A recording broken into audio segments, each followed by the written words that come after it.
G'day, Fanfest. This is the phenomenal PvE session, and this is Team Phenomenon.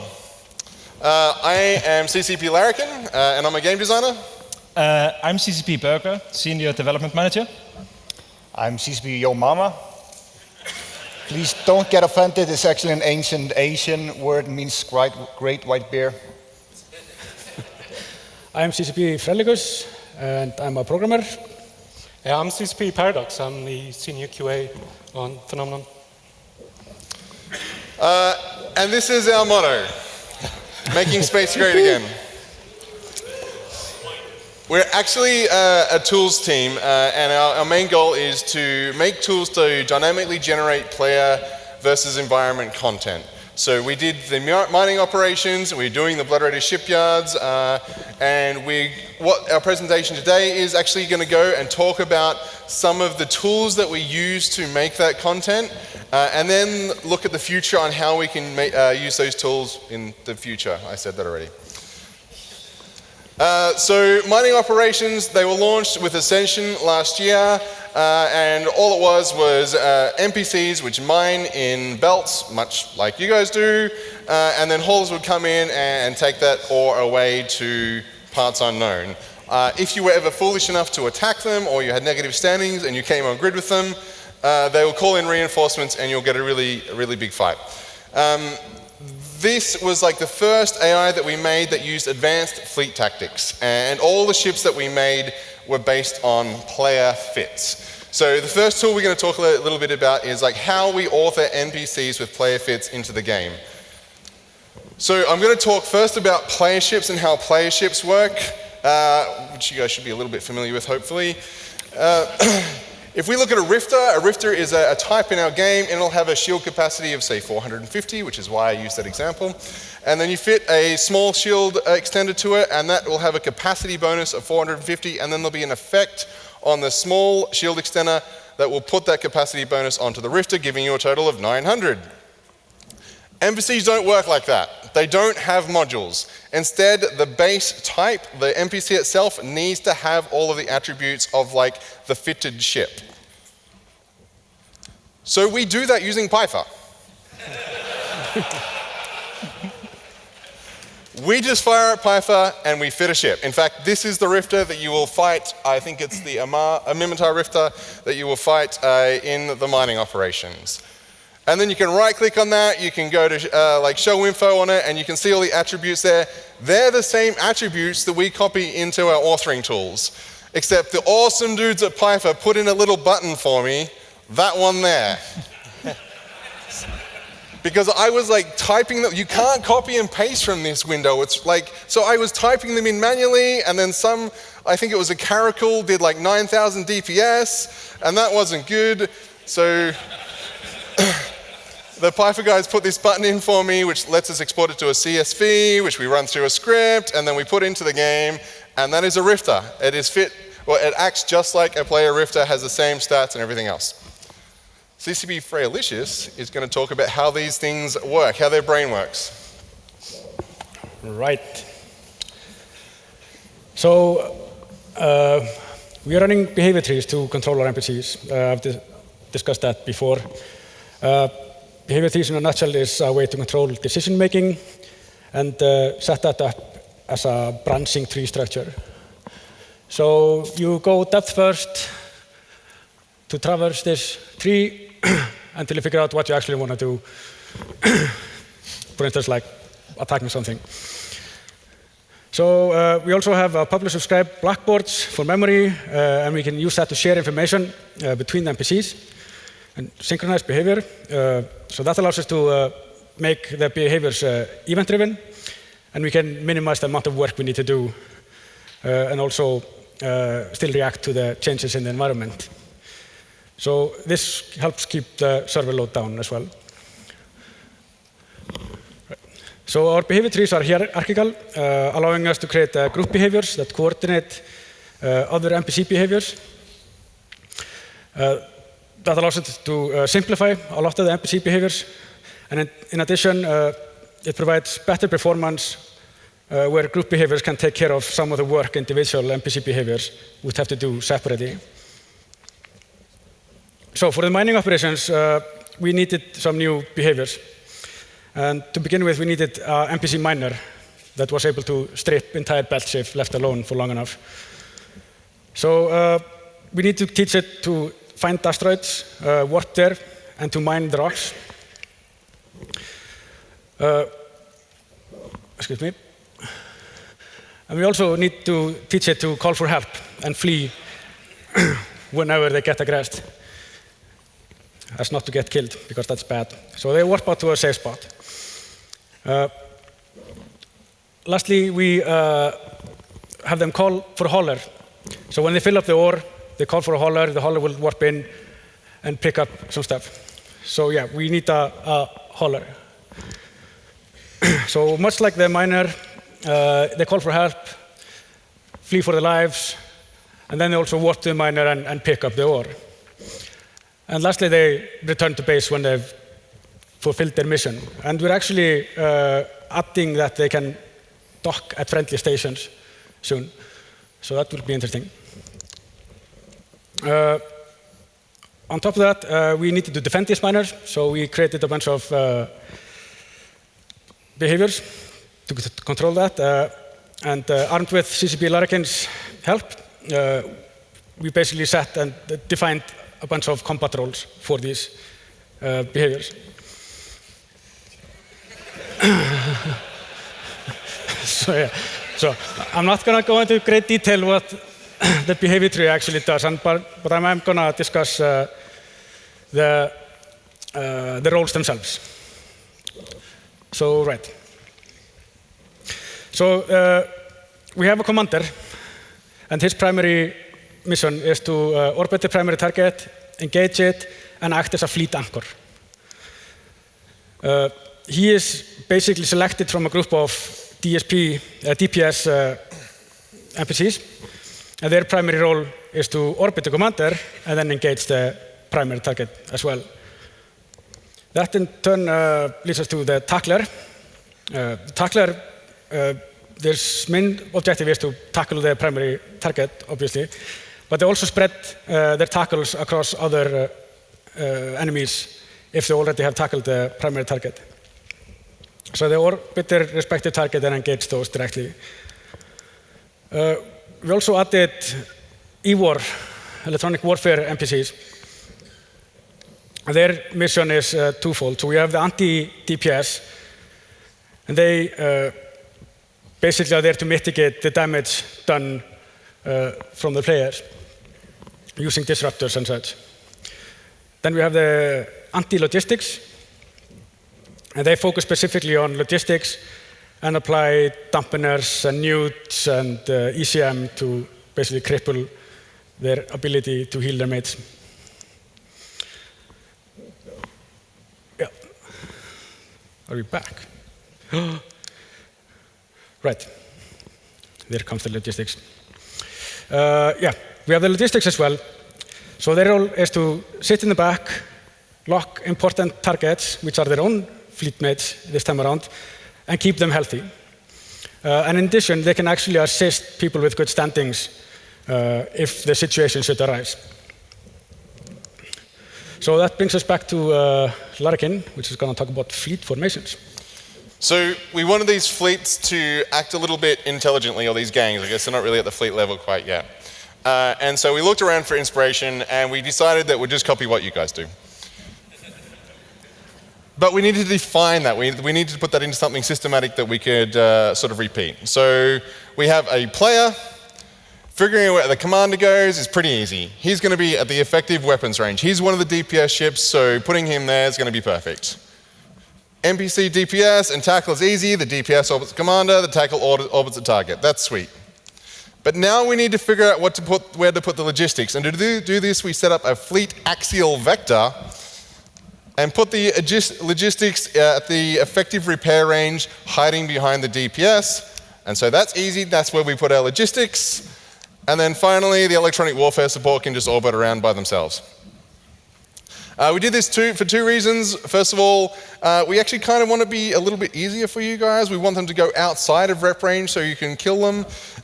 And also their ranges vary wildly. Like electronic warfare with neutralizers is going to come in really close.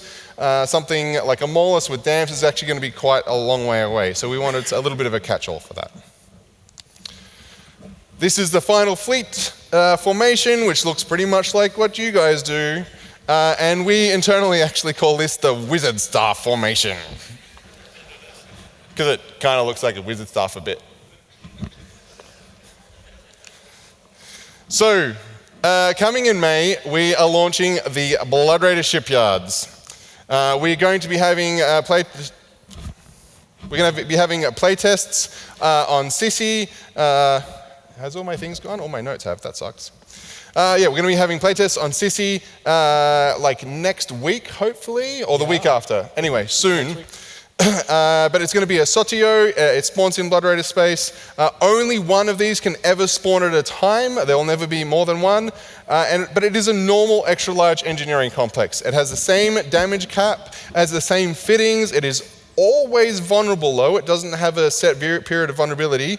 And because it's not connected to the Upwell network, because it's a pirate Sotio, it doesn't have a armor reinforced cycle. It goes straight from shields to hull. So you hit it, and then 24 hours later, you have the hull reinforced cycle where you can kill it. While it is in shields, it is not visible on the overview or the tactical overlay. It can't be probe scanned or anything like that. After it is reinforced, it is visible, and anyone can come along to the party. It will be supplied by mining operations. CCP Frelicious that talked about the return to base. They'll actually bring the ore back to these things, and that's how you should try and find them. You should try and probe those down. They're a little bit slow, unfortunately. And it'll be defended by Blood Raider fleets that completely ignore any standings. They don't care about your positive standings. I have read a couple of people complaining about that, wanting to get in there and destroy players doing this and rep Blood Raiders. We'll see, maybe in the future. But these fleets will react to what you're flying, the strength of your fleet, and will actually escalate over the course of the battle. And they can even warp around grid. So they can warp off to ping points and come back on top of your fleet. Or alternatively, if they're a long-range fleet and you get close to them, they'll switch to targeting bubbles and interdictors and hictors and then try and warp away and come back at an appropriate range. So to build this, wait, I'm going to talk about all that stuff I just talked about. Sorry, guys. These are the rewards that come out of it. There's the Dagon, which is a Force Auxiliary, gets bonuses to Energy Nosferatu and local reps. It obviously gets the same bonus as all Blood Raiders, where it can Nos even when the target has lower capacity than itself. The Chemosh, which is a Dreadnought. The Molok, which is the Titan, they may be dropped when the structure is killed. They are not guaranteed to be dropped every single time. And the build cost of all these things is pretty low, only around 50% more of the comparable Tech 1 capital. But the tools we needed to make this, first up, CCP Your Mama is going to talk about that. Thank you for this thing. Can you hear me? Okay, excellent. This is the Sotio that you previously showed. It's basically our first test to let behavior logic take over an actual item. So this is actually a player item per se, but it's actually not going to be, like you can't own it. We're just using it as a test bed. So it's actually an excellent candidate basically for it to, us to use an actual player item for behavior logic. This is what CCP Larry King was showing previously. This is like the NPC ship. NPCs have never used modules as such ever until now. The main reason is this was both due to performance, but also because of complexity. It's just like to make them use modules, would have to think about like charges and capacitor, and just like the performance on the server was just too much of a risk to do this. But we say no more of this, and we are going to try now with the Sotio to fit it actually with modules and let it use the modules on the players. So, as he was showing previously, he had like the Rifter. I'm going to show you an example now with Sotio. It has a shield capacity of 72 million. And I'm going to put this awesome small FS9 regolith compact shield extender on it and give it our whopping 72 million and 450,000 seal capacity. Hell yeah! And I'm gonna bet a beer ticket on you that my Surrey is gonna kick your Rifter's ass.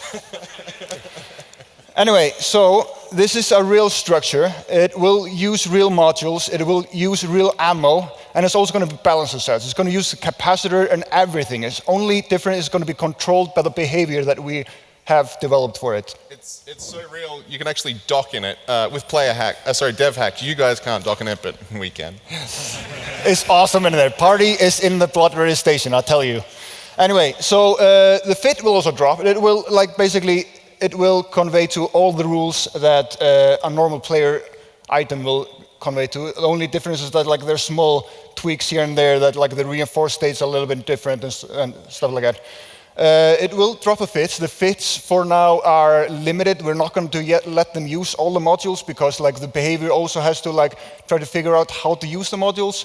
So we're going to have a limited selection of what will be used by the Sodio for now. But later on we'll once they are ready and they work like butter, we'll put them in.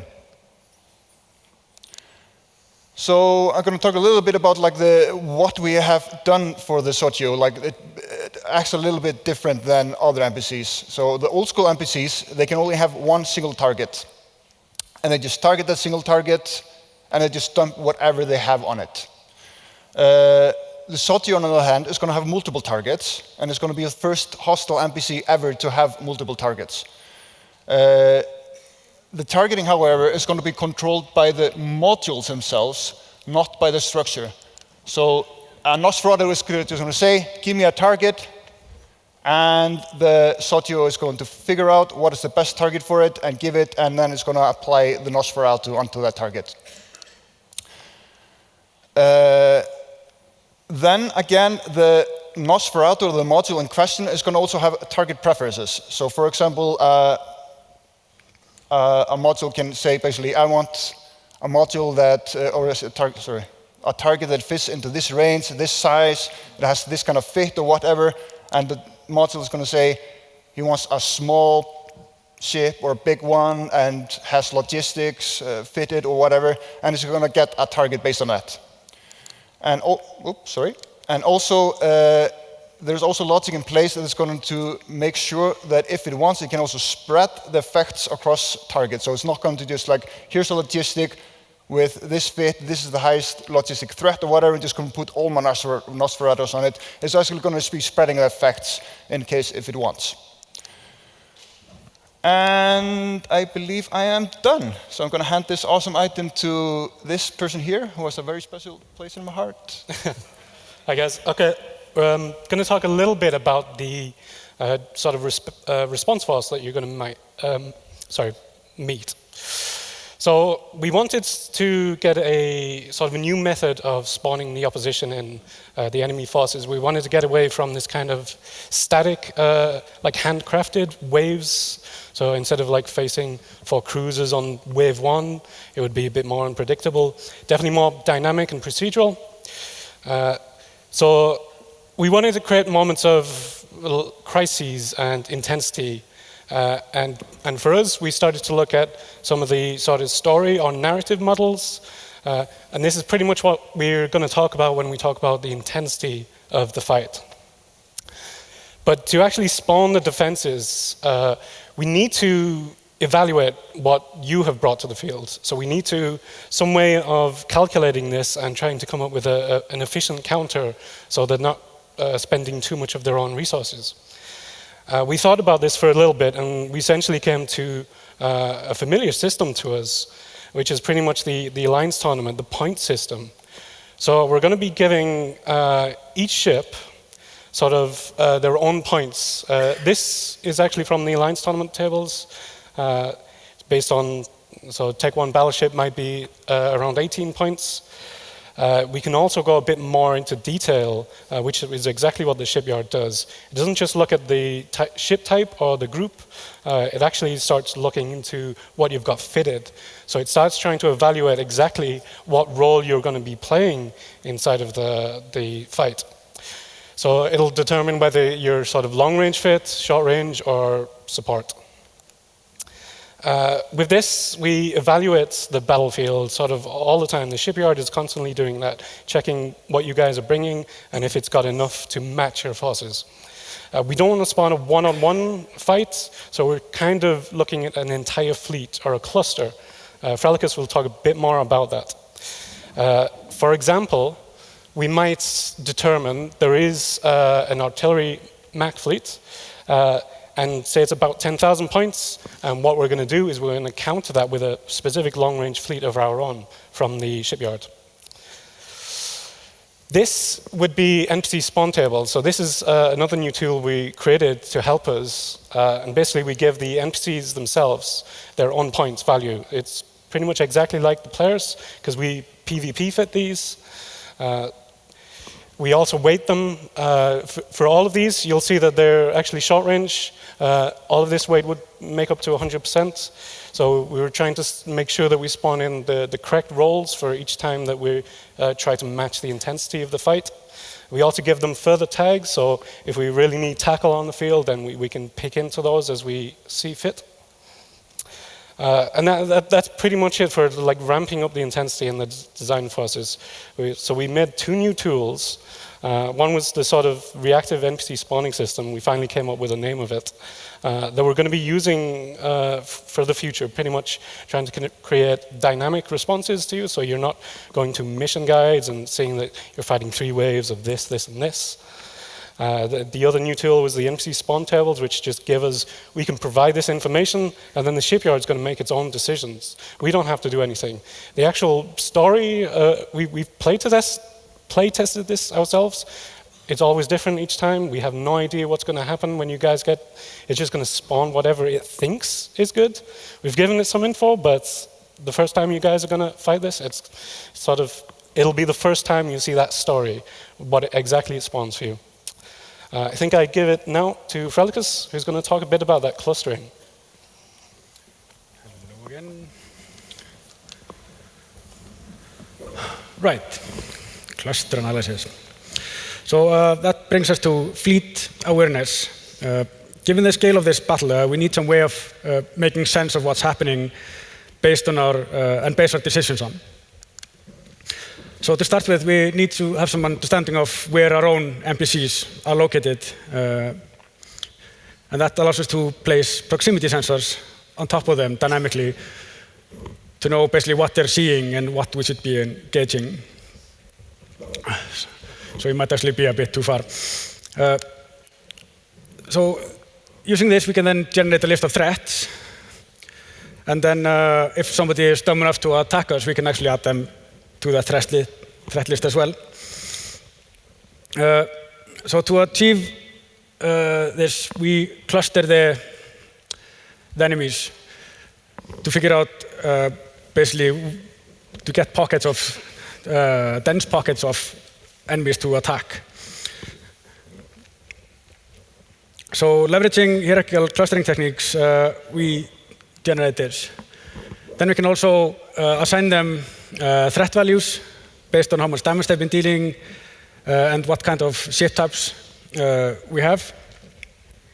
And from that, choose what part of the player fleet we should actually attack. And if we have more fleets going, they can actually attack separate subsets of these players. So this can be pretty expensive, especially given how many players can potentially be on the battlefield fighting over a station. So we have to take great care of not running this too frequently. So we don't topple the server, and you will have nothing to do for a while. Anyway, yeah, that sort of covers the clustering, I think. So I think that's off to the future.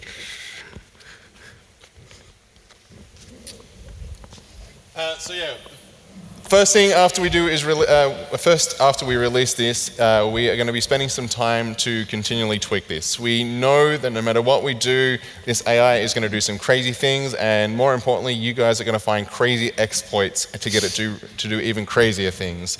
So we're going to be spending a couple of months assessing exactly what it's doing and tweaking the AI and ensuring that it can deal with whatever you throw at it. But soon after that, we thought it would be pretty cool if we get to have it undocking like a Force Auxiliary that lights a Sino, and then we jump in Blood Raider like Titans and start doomsdaying you guys. Oh yeah. So we're actually going to be using the cluster analysis stuff that CCP Felicius just talked about to pick valid targets to doomsday. That's why we built all these tools, so we can actually implement them in different ways. That's the near future, but talk a little bit about the far future. Yeah, so like Larrikin was saying at the beginning of this presentation, the core purpose of this team is to be a tools team. And we want to build agnostic tools that generate content for you guys to enjoy and, to blow up, or maybe blow you up. So the tools that we've built, we picked Blood Raiders now, but it isn't that hard to actually, scale this to different, NPC pirate factions or empire or whatever. But when we decide on projects to take on, we try to pick projects that, have a fairly large surface area. So we can actually, we will touch a lot of issues and potential, things that might break. But our, the guys that we work for are the other content teams. So we will deliver this tool to the other teams, dev teams, for them to do whatever, they want. That could be anything from, basic one-on-one fights to, new anomalies or I don't know, maybe missions or little content for 5 people, or maybe convoys that you can intercept. Or the point is, these tools can be used in all sorts of different contents at different scales, but we wanted to start big. We want to start big. And, my favorite idea is like a loot goblin type of a thing that just, steals, loots all the wreckages out there that are left for no one to loot. You can chase it down and try and get all the goodies. That would be fun. That's a Freaky Friday project. But yeah, so we are building this tool with the hope of giving the world more life and really making the world become a player, an active player in the universe and in your guys' stories. We don't want PvE to be this blob at the side of this awesome PvP game. We want PvE to be right at the center with the PvP. We want it to be something valid. We want it to be something that you want to do and is exciting, and it's not just another kill 5 rats again and again and again and again.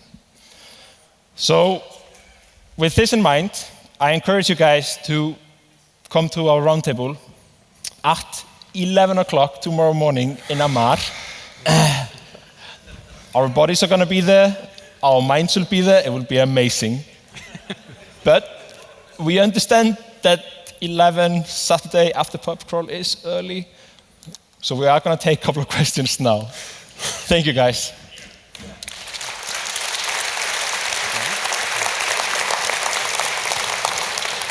If you guys want to ask questions, if you can just come up to the mics on both sides, and we'll just alternate between it. Annika has lasers. Will it produce a kill mail? Yes. Thank you. So, are these things going to be in just Blood Raider Sov or Blood Raider flavored space? For the moment, it's going to be in all of nullsec space where Blood Raider NPCs would spawn. What's the depth of information that the Sotoyo have on player ships? Will they be able to see their capacitor levels and target based on that, or just what information a normal player would have, such as just seeing the fittings? It would have the same information as if I right-clicked on your ship and looked at your ship and was good at the game and knew what guns you had fit. So that's the sort of information it would get. They have an easier time to actually look at your modules. You don't have to do it through the camera. So they can actually check your guns and see what kind of things you're firing. But we have tried to keep it as realistic as possible. So the information they know is, as much as we possibly can, is just information any player would know about that sort of ship. But then again, these are blood raiders, they are twats, so you never know. Yep. Could the NPC miner protection system could be implemented to high-sec miners? Hello, code. So that we high-sec miners could be protected by the same system. We don't have any current plans. I'm excited to see where this can go in the future. I am definitely not going to commit to that specifically on stage, but look, the technology can be used in many different ways, whether that's you can have allies that kind of escort you around maybe in the future. Like we're definitely not doing that. Please don't take that as a promise. But it's doable, and we could also technically let behavior take control of your ship if we want to. Thank you. Okay, 2 questions. First, will the NPCs be able to headshot the FCs? Yeah?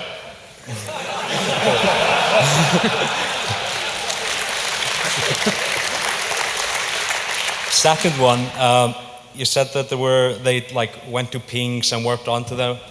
Will they warp to pings and maybe have tactical destroyers to try to spearfish your ships away? That is a super good idea. We'll add it to the list. What would a Blood Raider tactical destroyer be? Not for me. It's on the list now. Thank you. Yeah, I like it. Will one of the branches of the decision tree be the blue ball option too?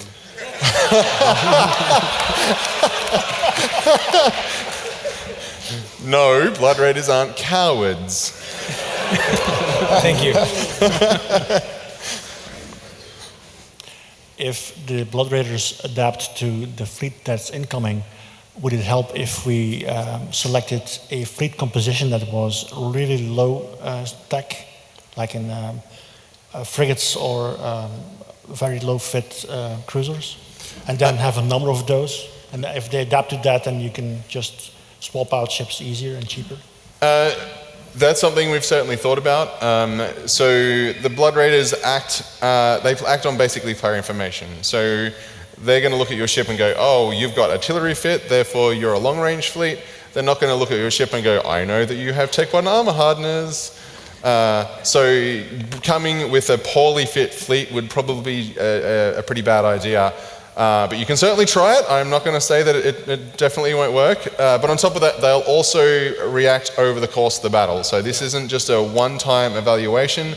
Over the course of the battle, they will spawn more ships and even change kind of their tactics and the types of fleets that we spawn depending on what you guys are doing. So when you say spawning, do you mean exiting the station? They actually do undock. Yes. They actually undock. Okay.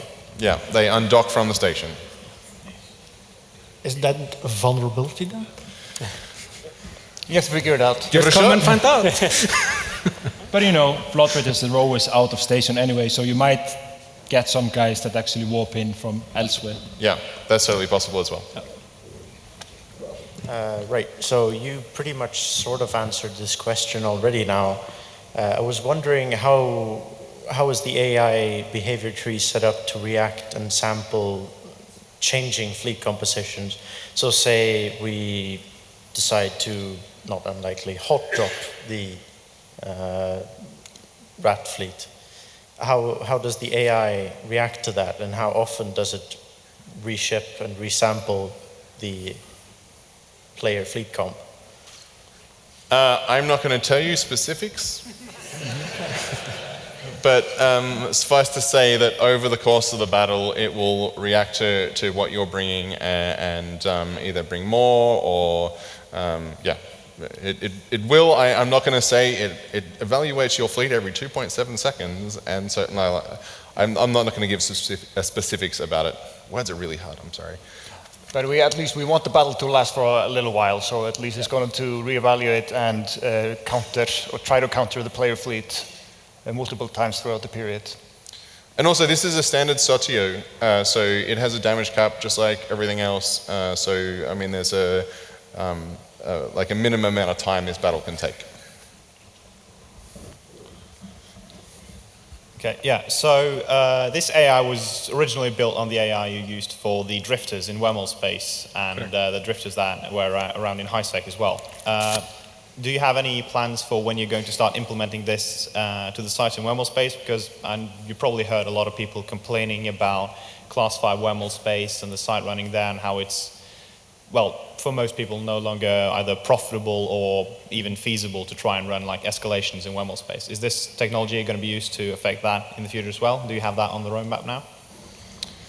We basically want this technology to affect everything at some point. Yeah, but like, do you have a time estimate of when this is going to reach WEML space? No, not right now. But I mean, we have, as a team, we have like a super long-term goal, way in the future. And we have kind of a prioritized list of things that we would love to touch. And, of course, we have to debate with production and things like that. But these ideas are definitely on that list, and we think about it a lot. And we're probably going to do it in steps. So we're not going to replace every single NPC with a new behavior. We're going to take it like gradually because it's just too much risk to replace everything and then this server just collapses or whatever. It's just, yeah, thank you very much. So you already said that the Blood Raiders will adapt to the fleet composition that you're going to bring, or that you bring. And they'll, size up your fleet and bring out what they need to. And you already said that the structure is going to be limited as in any other player structure as far as ammunition, capacitor, and so forth. Will they have a limit in number of ships? Will they ever run out of ships? Because, they can just spawn them and be like, I have more ships.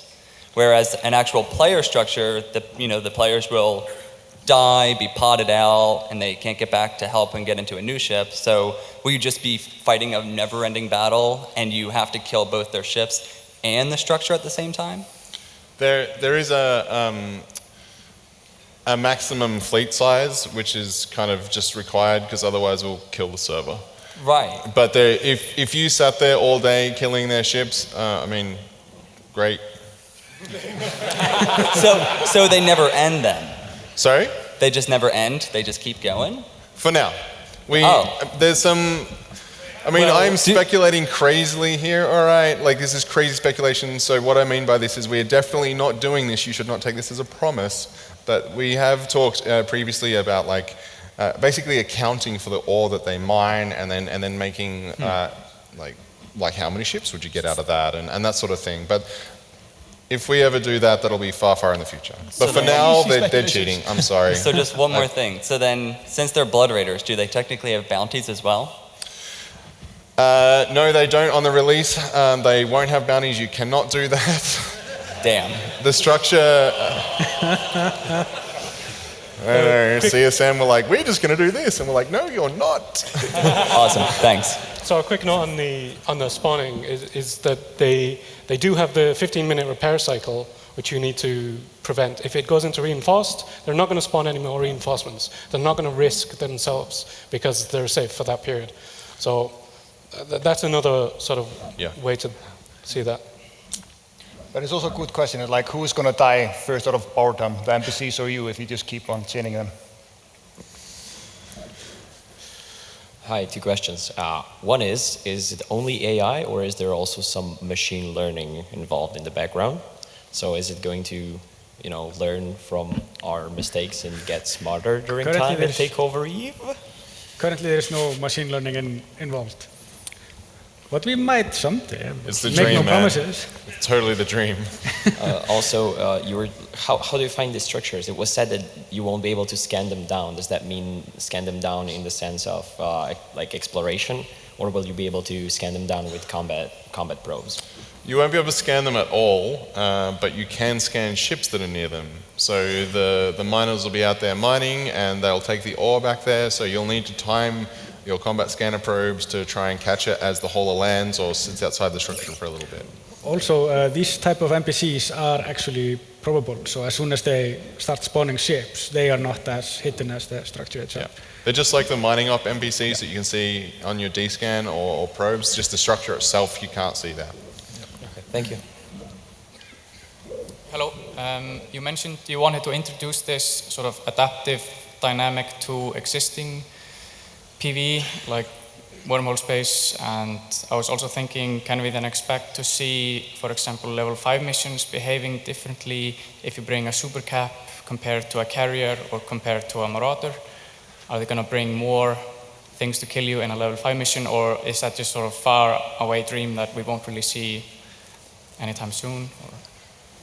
Kind of the same answer as the last question. I mean, we have this big list, but what's actually really interesting is that, this is the whole of team phenomenon. We decided to we wanted to be all out here today to kind of show you that even the mining operations that, they actually, they happen in all empire of the 4 empires, and they have, 5 pirate factions doing mining operations? 4 out of 5? 4 or 5 pirate factions. So, kind of the nature of the tools that we make, we can touch a lot of things very quickly because these are procedurally generated, and which is kind of the power of it. Is the focus on creating new content before you touch on the existing content? So right now we want to focus on new content just because the tech is so new and it's easier to test things and fiddle with things and try out new things, and because we want the system to be really solid before we start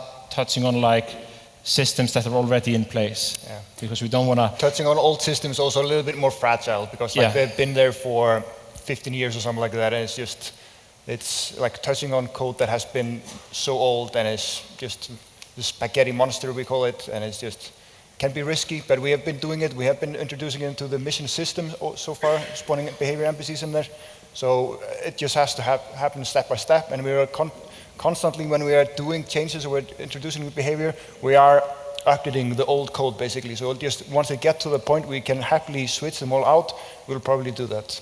Yeah. Thank you. Awesome. EVE players love shitting on other people's Wheaties, basically. So I'm assuming that if you come in for a third-party fleet to try and escalate the defenders, it will respond to them as well. Yep. Sweet. Yep. Oh, yeah. Yeah, if you've got 100 dudes and then someone comes in with another 100, it's going to just think that there's 200 hostiles angry. It doesn't care that you guys are fighting. There's a moment at CCP as a dev, when you hear the word PvE for the first time, everyone's heads just goes oh yes. All right, so they won't have bounties, but will the wreckage be salvageable and lootable, or is it just basically going to be crap in space? We're doing the same thing that we did with the I'm sorry, my brain is dead. The mining operations, right? So you will be able to salvage the wrecks. We may have to look at that if we think that's going to unbalance the economy, so I'm not going to say it's always going to be like that, but we definitely won't be dropping any modules from the wrecks, especially given their effective infinite sort of spawn thing. I mean, this is part of also just keeping the validity of the whole sandbox in that most things that player built, we don't want this just to be a source of never-ending minerals or source of never-ending modules. So we just kind of have to cheat in some of those areas and say no.